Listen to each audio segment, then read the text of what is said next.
సాక్షి. మనకి కలియుగంలో సాక్షాత్తుగా శ్రీ వెంకటేశ్వరుడే పరమపావనమైనటువంటి దైవం.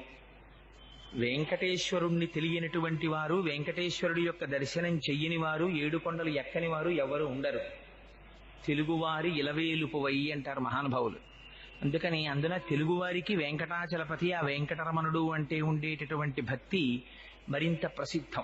భవిష్యోత్తర పురాణం అని, ఆ భవిష్యోత్తర పురాణము, వరాహ పురాణము మొదలైనవి వెంకటాచల మహాత్యం గురించి చాలా విశేషమైనటువంటి వర్ణనం చేసి ఉన్నాయి.